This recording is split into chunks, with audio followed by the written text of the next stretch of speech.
Well, hey everybody, it's Doug here, Doug Mystic Eye on Board Game Geek. Just getting ready to do, I think, it's episode 6 of our playthrough of Castaways, a semi-cooperative adventure where we're trying to escape an island. We're using 3 characters, our doctor, Charlie Bernard, our Fisher and Alexander, and our tough guy, Alexander Selkirk. And so if you watched last episode, I was kind of getting down on the game a bit, and I was trying to think about why, so I could explain myself clearly to you. As obviously, inevitably, you're going to compare this game to other games, primarily Robinson Crusoe by Portal Games. Now, as I play the 2 games, I start thinking, what do I like or dislike? I realize what my problem is with this game that does not happen in Robinson Crusoe, and that is you get to mitigate your risk. So in this game, when you go on the island exploration, there's a couple things you can do to mitigate your risk. But as you've seen, if you've been watching the series, you're really at the mercy of the cards. And if you don't draw something that moves you up the island, you're just out of luck. You just got to keep trying ahead. That's sure there's a I want to say a push your luck element, but you can't really mitigate that. So with Robinson Crusoe, you can push your luck. You can decide whether to explore with 1 pawn or 2, and remove some of the risk from that at the risk of slowing yourself down. With this, you don't really get that opportunity, and I realized that's what I think what was frustrating me is that I felt totally at the mercy of the island cards, which is going to make the difference between whether we win or lose. But so I think that I've articulated my problem from last time, because I wanted to explain. I was clearly getting down the game if you watched it, but we're going to get right to it now. So unfortunately, I'm filming this before I get a chance to edit the previous episode, so I hope I didn't make too many mistakes last time that would need to be fixed here. I don't think so, but you never know. Anyway, let's go to the table and start to take our next turn. We only have 2 more event cards left, and that's where we're going to start. As we've been going through this series, we've always been starting off with circling around to where Anne is the first player, and she still is. But we're going to draw our event card and see what we have come up so that then Anne can take her camp action. Okay, just 2 cards left. Let's see what we get here. A windy day. Well, that's good because it was scorching, so that means we're not going to take the effect of having scorching weather. That is good. And we already have our salvage there, so that's not going to help us at all. And then it says, the wind brings some planks to the shore. Add 1 wood token to the storage. And if we had had these things and been at the top of the island, we could have won. But we are going to get to add 1 wood to our storage area. We never did build our sails and that sort of thing. But now we're going to get on to our camp action with Anne. Okay, well, Anne's camp action is... Sorry, I kicked the camera stand. Anne's camp action is pretty obvious. She's got the fish. So, nothing. And let's see if she gets... And nothing. Fantastic! That's a good day of wasted fishing. Back to, again, the randomness that you can't control in the game. Yeah, that was great because nobody has any food, so we have to change that this turn. Okay, let's get to our main actions on the board then. So it's little things like that that can make the game much more difficult. So we really need to do a lot of exploring, but we can't afford to have people not eat. The only one that's got any food is the doctor. He's got a piece of food left. There's no food in the storage. So Anne is pretty healthy.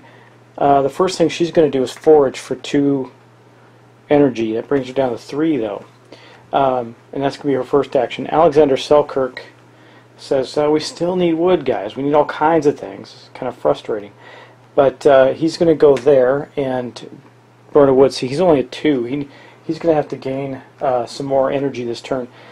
The doctor, who's almost full, says, I'm going to go finish this salvage off this turn. And that'll take him down 2, down to 3. And then... we have 4. We can't. We got to do it by next turn. So Anne says she's going to initiate a exploration action. That does cost her an energy, but when Alex decides to join her for no energy, and then the doctor decides to join, they're going to give Alex a story point token, boom, to give them back that energy because it's too valuable. So basically, everybody's got a little bit of energy, and we've set all our actions. Now we're going to take our actions. Okay, so Anne goes first up here. She's got the first action to go. She pulled. Oh, that was good. Wow, nice. A bit of luck. We got a 3 food. We foraged and got 3 food. That was pretty outstanding. Okay, and now Alex goes here. Now, you know, I said we needed wood. We definitely need wood for our fire. In fact, I'll put one on there now just to show that we are using it. That one piece of wood's not going to do us much good. And that's going to be that. Now, we're going to take the doctor back. We're going to get 5 salvage cards. Boink. 1, 2, 3, 4, and 5. And this is going to be the last, probably the last time. Well, this will be the last salvage that we get, so we got to be careful of what it is. There's some canned food. We could get some food there. A mug of grog. Botanical treasure. I don't think we're going to need that. Seeds. We're not going to need that either. I mean, really, we got one. We just got to make sure everybody eats for 2 turns. The grog says triple the value of this card if you use it to negotiate. No. Discard any time to recover all your available energy, then you receive an injury. Okay. So you kind of get drunk. Full of false bravado, I guess. Okay, the botanical treasure. Whenever you come back from an exploration, you may roll. Oh. Well, that's pretty good. And it's worth story points at the end. So, the doctor says, yeah, I'm taking that. I'm going to take that botanical treasure. He says, okay. So it's his choice, and that moves on. And all she's got is the compass. There's really nothing here that she could take. She could do this and take 2 food and discard this card. She's going to do that. So she takes 2 food and puts it. It doesn't say to put it in the storage, so it goes to her. Now we could take this wood. Actually, he's going to take this thing that allows him, the grog, allows him to recover all his energy. And that's going to be the end of that action. Okay, and that also then removes the last of our salvage cubes. Okay, the next up, everybody went exploring. So let's go to the island and see what we can do. I'm thinking it was almost worthless for the doctor to do that. He could have done something else. Because he's so far behind the others, he's never going to catch up. I think he is not going to explore that turn. That was wasteful for him. But what could he do that has any value at all? Okay. Well, I think, let's say he gathered another wood. I don't see, or he could have taken a camp action and guarantee, yeah, he would have taken a camp action, gone over and received another piece of food. Now, he did that because now there's 4 food amongst them. They could almost feed themselves for 2 turns. And then the other 2 folks will continue on the island. Okay, well now that they're separate, actually I think, yeah, I don't remember how they ended up. Oh, I think they are in the same space, aren't they? No, they're not. It looks like Anne is ahead of Alex. I thought it was the other way around, but oh well. That means that Anne's going to draw first because now she's ahead of Alex, even though they're both exploring together. And she gets this card, of course, which has no movement on it. Every time we went to explore that creepy tree, a man's face greeted us. Okay. Keep this card. You may discard it before a return roll to add to the result. Well, that's good. So she says, okay, I remember where we're at now, and I can return. We can return much more quickly, but we only have a few cards to get to the top, and we're screwed, I think. Okay, now Alex says, piranhas. Great. We don't move again, but this goes up. Where are the... Oh, okay. Anyway, we arrived at a stream with greenish waters where some fierce-looking fish were swimming. Explorers decide what they want to do. Wade across the stream. Each explorer advances 1 space in the exploration track and rolls... Okay, we're going to do that. So they each go up, and now we got to go to the dice bowl and make some rolls. Okay, so what do we have to do? We have to make some rolls here. So it says we roll 1 die. We could take a whole bunch of stuff, but let's see. 1's the worst, so let's try not to roll a 1. A 4. Okay, 4, 5. So the first one that went was Alex. It was his turn, so he loses an energy. He's down to 2, unfortunately. And now Anne rolls a 1. She takes an injury. That's okay. She didn't have any injuries, and she has a decent amount of energy still. So that resolves that card. Let's go back to the island. Okay, now we're going back to Anne. Let's see if she... Wait, you know what? We can still do this one more time. I think we should do this. We just have to avoid rolling a 1 or a 2. It'll allow them to go up one more automatically on the track. It's just a risk. So let's roll and see what we get. Okay, so Anne goes first. A 4, so nothing happens to her. She ends up moving up one more, and then Alex follows behind, a 4 as well. They managed to get past that, so that puts that card out of our realm. But we're only, if Anne can get one more further, that's awesome. So now we draw the card, though. Of course, it has no movement. We haven't drawn one. If it wasn't for, well, anyway, I'm not going to keep harping on that. This goes up 2, so we're to 7 now. It says, deep in the jungle, everything was pitch black. Big cats were the only creatures moving at ease in the utter darkness. Explorers must return to camp immediately. If they fail on their first roll, they're automatically... Well, that cost us the game. We cannot win because we're not going to get... Well, we're going to have one more turn, actually. So let's go to the bowl and see what happens. So we have to roll to go back. The good news is, I guess, is that we do have this tree, so it's going to be +2 because she's going to use it. Why wouldn't she? Because this is such a detrimental event if we don't get back. So that, and she's got the compass. So that puts us at 7, 6, 5, 4. We need a 4 or better. And wow, didn't need to do that. Anyway, we do get back to camp, and so let's go back to our main board and finish up our turn. Well, so Anne comes back, and so does Alex. That was very detrimental. I mean, what ran? That just totally wiped us off of virtually being... Well, we're one space away. Alex only needs to get one more space to be able to signal a ship if we can. We don't know what this card is going to do. But let's wrap up our turn. So, first off thing we have to do is we have to eat. So, Anne says, hey Alex, I know, well, we have 3 food here that's going to perish. So we're going to burn this tile. And that's going to give us 3 food. Okay, so we're going to eat it. Each person's going to eat one of these foods. So that goes back. That increases everybody's energy by 1. Boom, boom. And so we're doing okay there. Now our campfire is still lit. So we're going to throw that, take that off, and everybody's going to go up 1 more. So everybody's, the doctor's at maximum. Now, we could, anybody who has food could eat some more. But we're not going to. Now we're going to stop there. Now Anne has an injury, so we do have to go roll for that. If we roll a 1, then we have a trauma. Okay, let's roll a 4, so we're safe from trauma. And let's go back and end the turn. Okay, so the last thing that happens is that the first player token and camp action goes on to Alexander Selkirk, and we continue on with our final turn of Castaways. So next thing we're going to do is we're going to draw our event card. This is our last event card. Well,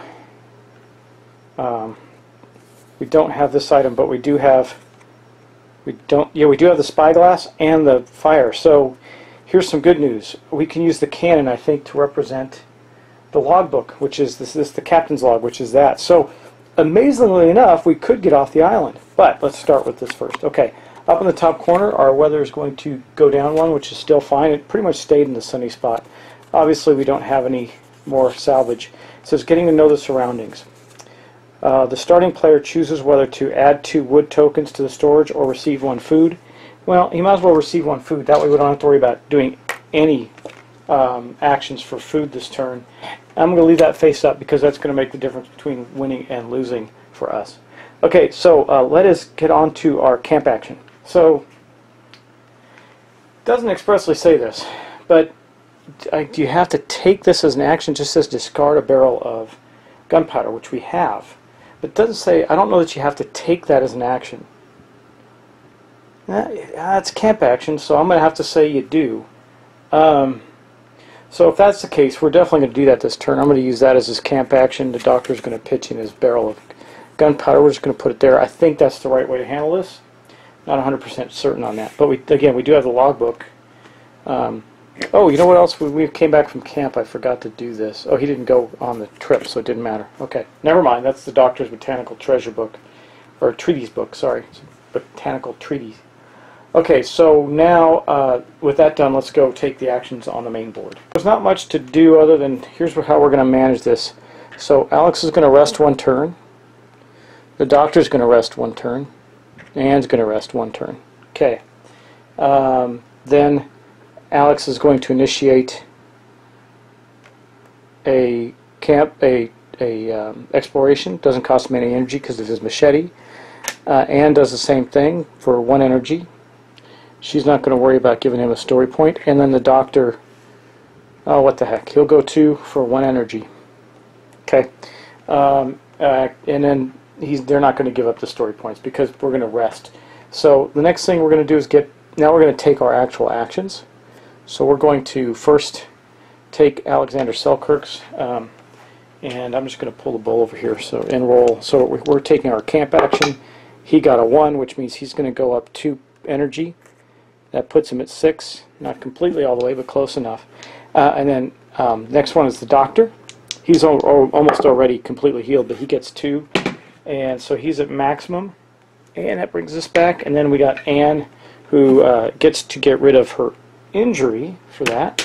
And then we roll to rest, but she gets a 2, so she goes up 2, and that puts her at maximum. So we're all in good shape there, and we can eat at the end of the turn. Though I don't know that we'll need to. Okay, now let's go do our exploration. We just need Alex to get to the top of the mountain there. Okay, guys, this is really it. Anything stops us here or doesn't allow us to move, we're not getting back.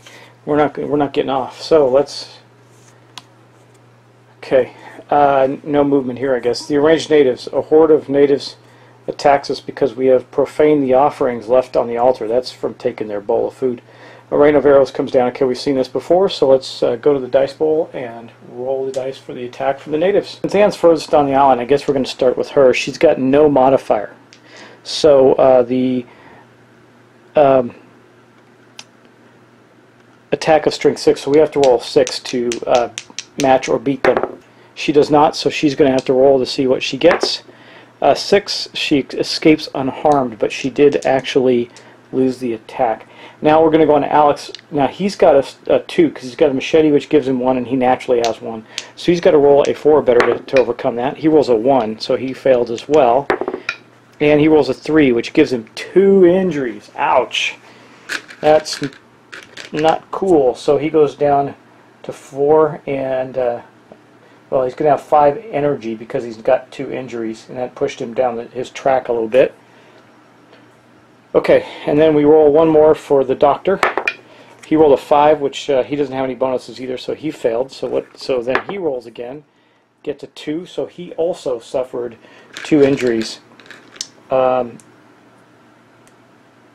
that puts him down to a 4 energy and 2 injuries. So could have been worse, I guess. We survived it, but we didn't move any. So let's go back and see what we can do. I mean, heck, guys, there's only a couple cards left in this deck, man. Hope we get something that allows us to move. Well, there we go. Tsunami, of course. So Alex rushes to the top of the mountain in time to see the waves crashing in. It says a giant wave covers the island for a few moments. A wave caused by the earthquake sweeps the camp. The fire is extinguished. Okay. That's okay. The shelter loses 1 level. Bummer. We're back down to a little pit.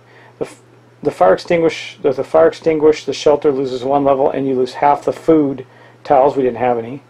And wood and storage rounded down, so we don't lose the 1 wood we have. Remove the goat towel and the goat card from the game if they are in play. They're not.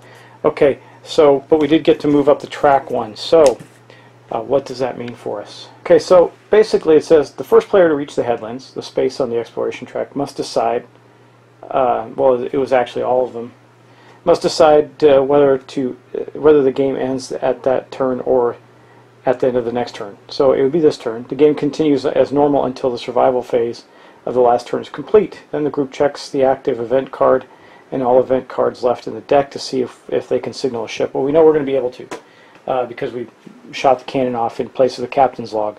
So yeah, we're going to end the game, and at that point they say, well, there's no sense. We might as well go back to camp now that we're able to get to the top and signal the ship. So the good news is we only need a 3 to get back to camp. So, whoa, that's kind of close. Now we only need a 3 because it's a 4 minus 1 for the compass. So we get back to camp safely, and that's going to end our turn. Okay, so everybody's pawn comes back. Not that it's going to matter much. and then we're going to finish up our actions. Now, the campfire is not lit, so we're going to suffer from that just a little bit. We've got a bunch of injuries to deal with. Okay, so first off, we do get to eat. Everybody's got a piece of food, so we're going to consume a piece of food from everyone.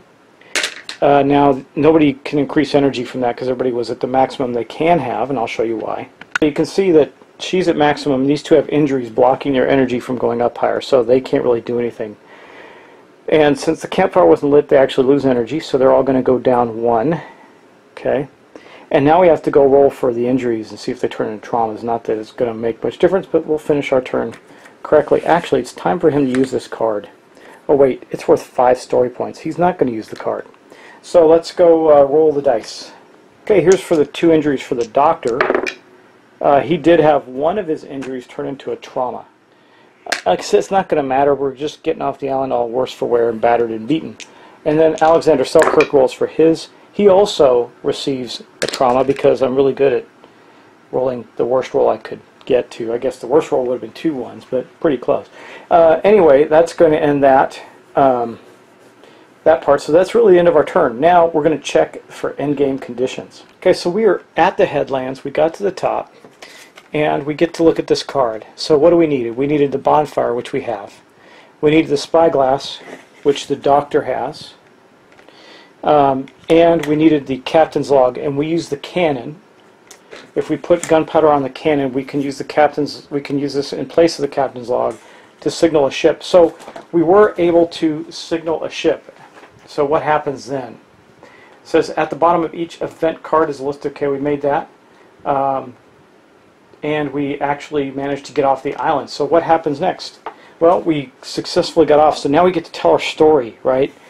So we're going to add up our story points. So let's go individually by character and do that. So here's the doctor. So we got 3 points right here plus his story points. So 3, 6, 8, 11. So our doctor has 11 story points. Here's our fisher. She's got 2, 5, 7. Now there's 11 right there, so she's doing better. 15, 19. So she had 19 story points. We still have Alexander to go. So he's got 5, 6, 7, 9 story points in items. Plus he's got 12, 15, 18, 20, 22, 26, wow, 29. He won by a landslide. So Alexander Selkirk is our winner. He had 29 points, which was quite a bit more than the other two. And that basically ends our playthrough of Castaways. So let's go back to the board just a bit and talk about my thoughts on the game Castaways. So I don't dislike the game, but there are some elements of it, having recently played some other games like it that tell stories. So let me start with, I like to be positive. Let me start with what I do like. I absolutely love the pick your own adventure type thing with the cards, where you insert the cards in to the deck to help tell the story. I think that's a pretty cool mechanic. Some of the cards are really devastating though, and you feel like you're at the mercy of, well, which I guess thematically is accurate. You feel you're at the mercy of the island. You have that same feeling in Robinson Crusoe, but you get to, I think you have more control over what you can do to resolve that, to get past it, than here in Castaways. I think getting off the island on the very last turn was pretty cool. Definitely had some tension to it. And there's things I like about the game. I like the camp. I like the fact that you have a camp with special actions you can take. Pretty cool idea. Again, I think it's just, even for me, and I don't mind randomness or dice chucking, it seems like it's a little too random at times. It just takes the control completely away from you and nails you, which is part of the fun. I mean, you get the same thing when you're playing a Touch of Evil or you know, some of the any of the Flying Frog games, really, because they have that element to them. There's some other games that are like that, but you know, when I think of the games I enjoy the most, while there is an element of that, you always seem to have some countermeasure, something you can do in the form of cards or something to overcome it, or to improve your state as you go. This one, I don't know. I guess it does and it doesn't. I've had better games of this in the past. So anyway, I'm gonna say that if I were to pick a game that's about getting stranded on an island and having to get off an island, I would pick Robinson Crusoe over this one. I don't think this one's going to ultimately stay in my collection much longer. In fact, when I'm getting ready to do an auction, and this may be on that list, because I know I have Robinson Crusoe, and it's just a better game for me. Some people might like this one a lot better. But that said, I think I'm going to end it there. Like I said, there are a lot of positives about the game. I do like the camp aspect of it, where you actually have special things you can do in camp, and I do like the way you insert cards into the deck to tell stories you go along. Like we stole the bowl. It gives you a storytelling device. You know, we stole a bowl from the natives full of their offerings, and then later on they attacked us in anger. Is kind of neat. Anyway, that's how I feel about the game. So I would say, yeah, I like the game. It's okay. I'd rather play Robinson Crusoe if I'm going to play a game like this. And anyway, I think Ignacy did Robinson Crusoe as well, which, I mean, he's one of my favorite designers anyway. I like just about everything he does. Speaking of which, I got Imperial Settler sitting right across waiting to have something happen. So it's kind of waving at me. So I'm going to end the video here. I'm going to thank you guys for watching and sticking with this episode. Sorry I got a little down on the game last turn. Just some of the randomness was bothering me. I try to stay very positive, but it was really bugging me a bit. Anyway, it was still interesting. You probably enjoyed seeing my dramatic ups and downs, I guess, and my mistakes and corrections and all that good stuff. So anyway, again, thanks so much for watching. Have a great evening, and I'll talk to you soon.